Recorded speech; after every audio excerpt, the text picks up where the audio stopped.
우리 집 마당에 피는 꽃. 1장. 새벽 5시 시골집 부엌에서 김치찌개 끓이는 소리가 들린다. 70이 넘은 어머니 순자는 벌써 하루를 시작했다. 마당에서 닭들이 꼬꼬댁거리고 텃밭의 상추가 이슬에 젖어 반짝인다. 이런 평온한 아침이 순자에게는 일상이었다. 여보, 아들 내려온다니까 너무 신경 쓰지 마요. 아버지 덕수가 신문을 펼치며 말한다. 하지만 순자는 이미 며칠 전부터 집안 구석구석을 닦고 또 닦았다. 10년 만에 아들 가족이 내려오는데 어떻게 신경 안 쓸 수 있겠는가. 오후 2시 검은 세단 한 대가 좁은 시골길을 따라 집 마당에 들어선다. 아들 민우가 먼저 내리고 이어서 며느리 영희와 7살 손녀 지은이가 내린다. 순자는 앞치마를 두드리며 현관으로 나온다. 어머님 안녕하세요. 영희가 정중히 인사한다. 순자는 고개만 끄덕이고 손녀를 바라본다. 지은아, 할머니한테 와봐. 하지만 지은이는 엄마 뒤에 숨어서 얼굴만 내민다. 아이가 낯을 가리네요. 서울에서만 살아서. 영희가 미안해하자 순자는 도시 아이들은 다 그렇지 뭐라며 시큰둥하게 대답한다. 민우는 어색한 분위기를 감지하고 엄마 아버지는 어디 계세요? 라고 화제를 돌린다. 저녁 식탁에서 순자는 정성껏 준비한 음식들을 내놓는다. 된장찌개, 김치, 나물 반찬들이 소박하지만 푸짐하게 차려진다. 영희야, 많이 먹어라. 도시에서는 이런 음식 못 먹을 테니. 순자의 말에는 미묘한 견제의 뉘앙스가 담겨있다. 영희는 어머님께서 정말 잘 차려주셨네요 라고 답하지만 순자는 집에서는 뭘 해먹고 사는 거야? 라고 묻는다. 바빠서 간단하게 해먹는 편이에요. 영희의 답에 순자는 그래서 지은이가 이렇게 깡마른 거구나 라며 혀를 찬다. 덕수는 묵묵히 밥을 먹고 민우는 어머니와 아내 사이에서 어정쩡하게 중재하려 한다. 엄마, 영희가 직장도 다니고 육아도 하느라 정말 힘들어요. 옛날에는 다들 그랬어. 요즘 사람들이 너무 편하게 살려고 해. 지은이가 갑자기 할머니, 나 할머니 집이 좋아요. 라고 말한다. 순자의 얼굴에 처음으로 미소가 번진다. 그래, 할머니가 내일 맛있는 거 많이 해줄게. 하지만 영희는 복잡한 표정으로 딸을 바라본다. 첫날 밤, 가족 각자는 서로 다른 마음을 안고 잠자리에 든다. 2장. 이튿날 아침, 영희는 일찍 일어나 부엌에서 지은이 아침을 준비한다. 순자가 나타나더니 뭘 하는 거야? 라고 묻는다. 지은이 아침 해주려고요. 아이고, 손님이 와서 부엌 일을 하면 어떻게 해? 내가 할 테니까 나가 있어. 영희는 어쩔 수 없이 물러서지만 순자가 차리는 아침상을 보며 걱정스럽다. 김치찌개에 짠 젓갈, 매운 고추까지. 어머님, 지은이는 아직 어려서 매운 음식을 못 먹어요. 그러니까 입맛이 까다로운 거지. 우리 민우는 어릴 때부터 이런 거 다 잘 먹었는데. 지은이는 한 입 먹더니 매워요라며 입을 벌린다. 영희가 물을 가져다 주려 하자 순자는 물 먹으면 더 매워. 밥을 더 먹어야지라고 말한다. 영희는 속으로 답답하지만 참는다. 오후에 순자는 지은이에게 한복을 입혀보겠다며 옛날 옷가지를 꺼낸다. 우리 지은이 한복 입으면 진짜 예쁠 거야. 하지만 영희는 어머님, 그 옷은 너무 오래된 것 같은데요 라고 조심스럽게 말한다. 오래됐어도 좋은 건 좋은 거야. 요즘 아이들은 전통을 모르니까 문제지.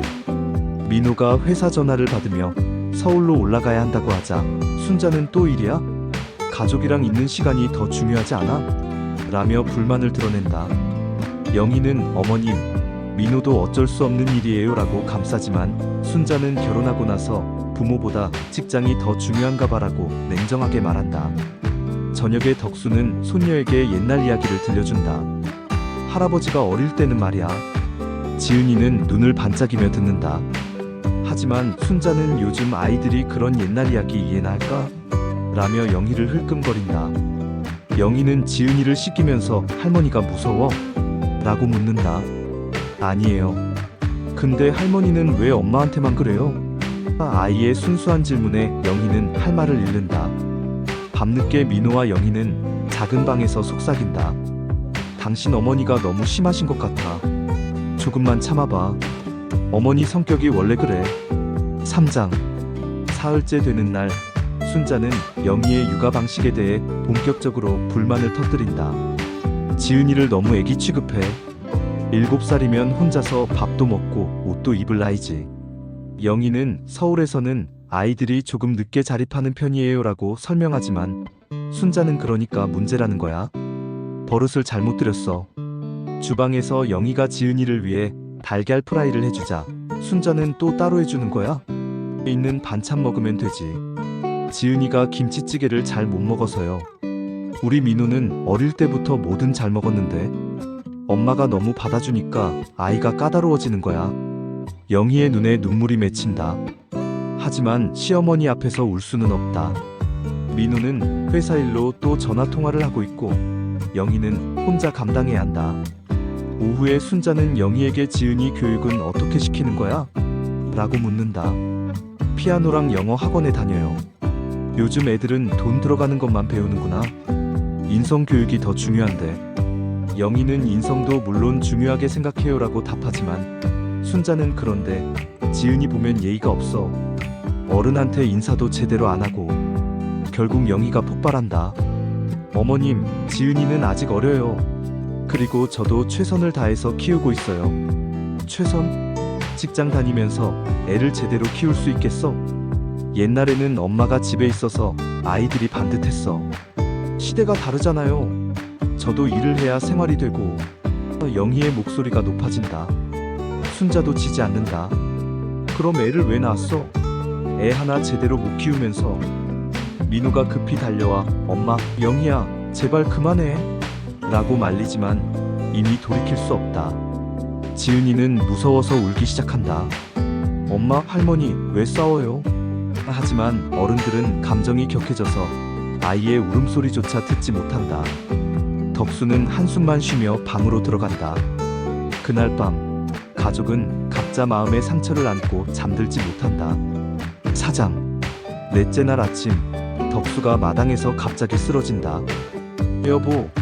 순자의 비명소리에 온 가족이 뛰어나온다. 덕수는 의식을 잃은 채 축 늘어져 있다. 민우가 서둘러 119에 신고하고 영희는 당황한 순자를 부축한다. 어머님 괜찮아요. 아버님 괜찮아지실 거예요. 영희의 위로에 순자는 떨리는 목소리로 내가 요즘 너무 신경질을 부렸나? 그래서 여보가 스트레스를 받은 건 아닐까? 라고 자책한다. 구급차가 도착하고 덕수를 싣고 병원으로 간다. 응급실 앞에서 순자는 바들바들 떨고 있다. 영희는 순자의 어깨에 손을 올리고 조용히 함께 있어준다. 이 순간만큼은 고부 갈등 따위는 중요하지 않다. 의사가 나와서 다행히 큰 문제는 없습니다. 과로와 스트레스로 인한 일시적 실신 같습니다. 며칠 입원해서 정밀 검사를 받아보시죠라고 말한다. 순자는 안도의 한숨을 쉰다. 병실에서 덕수가 깨어난다. 순자야, 괜찮아? 순자는 눈물을 글썽이며 나 때문에 당신이 아픈 거 아니야? 라고 묻는다. 덕수는 고개를 젓는다. 그냥 나이가 드니까 그런 거지. 영희는 병원 매점에서 죽을 사와서 덕수에게 떠먹여드린다. 아버님, 천천히 드세요. 순자는 그런 영희의 모습을 가만히 지켜본다. 며느리가 자신보다도 더 세심하게 남편을 챙기는 모습이 낯설다. 지은이는 할아버지 손을 잡고 할아버지, 많이 아파요? 라고 묻는다. 안 아프다. 우리 지은이 때문에 할아버지가 금방 나을 거야. 덕수의 말에 지은이는 할아버지 이마에 뽀뽀를 해준다. 그 모습을 보며 어른들은 잠시 갈등을 잊고 미소를 짓는다. 밤이 되어 영희와 민우가 교대로 병실을 지킨다. 순자는 집에 가서 쉬어라. 내가 있으면 되니까라고 말하지만 영희는 괜찮아요. 제가 좀 더 있을게요 라고 대답한다. 순자는 영희의 그런 모습이 조금 고맙지만 아직은 마음을 열기가 어렵다. 5장. 병원에서 이틀째 덕수의 상태는 안정되었지만 더 정밀한 검사를 위해 입원을 연장하기로 한다. 병원 로비에서 순자와 영희는 나란히 앉아있다. 민우는 입원 수속을 밟으러 갔고 지은이는 병원 놀이터에서 놀고 있다. 영희야. 순자가 먼저 말을 꺼낸다. 미안하다. 내가 너무 심했나? 영희는 놀란다. 시어머니가 먼저 사과의 말을 꺼낼 줄은 몰랐다. 아니에요, 어머님. 제가 더 조심했어야 했는데. 아니야. 나도 생각해보니까 내가 너무 옛날 방식만 고집한 것 같아. 순자는 한숨을 쉰다. 사실은 말이야, 민호가 서울로 가고 나서 너무 적적했어. 아들 장가 보내고 나니까 남 같더라고. 영희는 순자의 진심 어린 고백에 마음이 움직인다. 어머님, 사실 저도 어머님께 인정받고 싶었어요. 제가 부족한 며느리인 것 같아서 항상 위축되었거든요. 인정받고 싶었다고? 순자는 의외라는 표정이다. 나는 네가 나를 무시하는 줄 알았는데. 서울 사람이라고 시골을 우습게 보는 줄 알았어. 절대 그렇지 않아요. 어머님이 너무 대단하세요. 혼자서 농사도 짓고 집안일도 다 하시고. 저는 도저히 못할 것 같아요. 영희의 솔직한 고백에 순자는 당황한다. 사실은 나도 처음 시집 왔을 때 시어머니한테 많이 혼났어. 그때는 너무 원망스러웠는데 지금 생각해보니까 내가 며느리한테 똑같이 하고 있었네. 순자의 목소리가 떨린다. 영희는 어머님도 그런 시절이 있으셨구나라며 조금씩 이해하기 시작한다. 저도 지은이 때문에 많이 힘들어요. 어떻게 키워야 할지 모르겠고, 혹시 제가 못하는 부분이 있으면 가르쳐주세요. 순자는 영희의 겸손한 태도에 조금씩 마음이 누그러진다. 아니야, 너도 충분히 잘하고 있어. 다만 아이는 사랑만으로는 안 되고 때로는 엄하게도 해야 해. 네, 알겠어요. 지은이가 뛰어와서 엄마, 할머니, 뭘 이야기해요? 라고 묻는다. 순자는 지은이를 무릎에 앉히고 할머니랑 엄마가 친해지려고 이야기하는 거야 라고 말한다. 지은이는 환하게 웃으며 정말이에요? 좋아요. 라고 대답한다. 6장. 덕수가 깨어나서 가족들과 대화할 수 있게 되었다. 지은이는 할아버지 침대 옆에서 자신이 그린 그림을 보여준다. 할아버지, 이거 우리 가족이에요. 할아버지, 할머니, 아빠, 엄마, 그리고 지은이. 그림 속에는 5명이 손을 잡고 웃고 있다. 덕수는 그림을 보며 우리 지은이가 그림도 잘 그리네라고 칭찬한다. 하지만 순자는 현실은 이렇지 않은데 라고 중얼거린다. 지은이가 갑자기 할머니와 엄마의 손을 잡고 할머니, 엄마, 이제 그만 싸워요. 지은이가 무서워요라고 말한다. 아이의 솔직한 표현에 어른들은 순간 말문이 막힌다. 우리가 지은이 앞에서 싸웠구나. 순자가 자책한다. 영희도 죄송해요, 지은이야. 엄마가 잘못했어라고 사과한다. 지은이는 괜찮아요. 근데 이제 친하게 지내요라며 할머니와 엄마의 손을 모은다. 덕수가 침대에서 일어나 앉으며 말한다. 순자야, 영희야, 나 이번에 정말 무서웠어. 혹시 더 큰 병이면 어쩌나 싶었지. 그런데 가장 무서웠던 건 우리 가족이 하나가 안 되는 거였어. 여보. 순자의 목소리가 떨린다. 나도 이번 일로 많이 생각했어. 가족끼리 왜 이렇게 힘들게 지내야 하나 싶었어. 영희는 아버님, 걱정 끼쳐드려서 죄송해요라고 고개를 숙인다. 덕수는 아니야, 영희야. 우리가 서로를 이해하려고 노력을 안 했지. 특히 순자가 너한테 너무 어려웠을 거야. 아버님. 영희가 울먹인다. 나도 처음 시집 왔을 때 어려웠어. 그때 위로받지 못한 마음이 남아서 영희한테 같은 식으로 대했나 보다. 순자도 눈물을 닦는다. 지은이가 할머니도 울어요? 엄마도 울어요? 라며 어리둥절해한다. 순자는 지은이를 안으며 기쁜 눈물이야, 지은아. 할머니랑 엄마가 이제 친구가 되기로 했거든. 민호가 수속을 마치고 돌아와 분위기가 달라진 것을 감지한다. 뭔가 분위기가 좋아졌네요. 덕수는 우리 가족이 드디어 진짜 가족이 되는 것 같아라고 미소 짓는다. 7장. 덕수가 퇴원하는 날 순자는 영희에게 내가 해놓은 김치 좀 싸가져가라 라고 말한다. 어머님, 너무 많이 주시는 것 아니에요? 많이 주는 게 아니라 마음이야. 앞으로는 자주 못 와도 되니까 이거라도 먹어. 집으로 돌아온 덕수는 소파에 누워 쉰다. 영희는 자연스럽게 덕수의 베개를 정리해주고 이불을 덮어준다. 순자는 그런 영희의 모습을 보며 참 착한 애야라고 속으로 생각한다. 저녁 준비를 할 때 순자는 영희에게 너도 와서 도와줘라고 말한다. 어제까지만 해도 부엌에서 나가 있어라고 했던 것과는 정반대다. 영희는 기쁘게 앞치마를 두르고 함께 요리한다. 어머님, 이 나물은 어떻게 무치는 거예요? 아, 그건 말이야. 순자는 정성껏 요리법을 알려준다. 영희는 진심으로 배우려고 노력하고 순자도 차근차근 가르쳐준다. 사실은 내가 너한테 요리 못한다고 핀잔 줬는데 생각해보니까 나도 처음에는 다 서툴렀어. 시어머니한테 혼나면서 배웠지. 순자의 고백에 영희는 저도 더 배우고 싶어요. 지은이한테도 어머님 음식 만들어주고 싶고요. 덕수는 거실에서 지은이와 함께 TV를 본다. 할아버지, 엄마랑 할머니가 이제 안 싸워요? 그런 것 같지? 할아버지가 아파서 오히려 좋은 일이 생겼네. 할아버지가 아픈 건 좋은 일이 아니에요. 지은이의 진지한 대답에 덕수는 웃는다. 저녁 식탁에서 분위기가 한결 편안해진다. 순자는 영희가 만든 달걀말이를 먹어보고 이거 맛있네. 너 요리 잘하잖아 라고 말한다. 영희는 어머님께서 가르쳐 주셔서요 라고 겸손하게 답한다.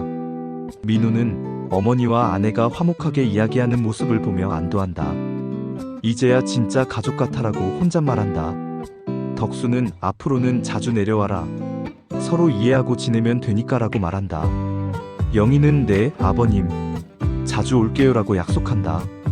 8장. 한 달 후 지은이의 8번째 생일이다. 영희가 먼저 전화를 한다. 어머님, 지은이 생일인데 저희가 내려가도 될까요? 순자는 기쁘게. 그럼 와라. 할머니가 미역국도 끓이고 잔치국수도 준비하게라고 답한다. 이번에는 분위기가 완전히 다르다. 순자는 영희를 반갑게 맞이하고 영희도 자연스럽게 부엌일을 돕는다. 어머님, 제가 케이크 가져왔어요.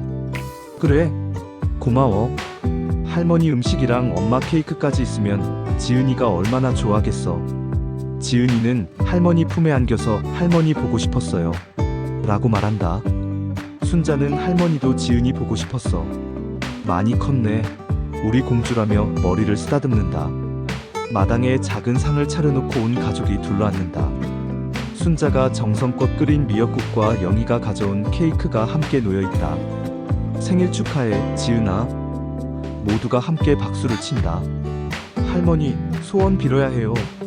지은이가 촛불 앞에서 눈을 감는다. 뭘 빌었어?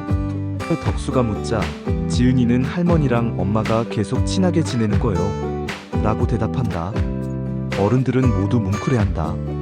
식사 후 순자는 영희의 손을 꼭 잡는다. 영희야, 그동안 정말 고생 많았다. 내가 너를 제대로 못 챙겨줘서 미안해. 어머님. 영희의 눈에서 눈물이 흐른다. 앞으로는 내 딸처럼 생각할게. 힘든 일 있으면 언제든 말해. 순자의 말에 영희는 고개를 끄덕인다. 저도 어머님 딸이 되고 싶었어요.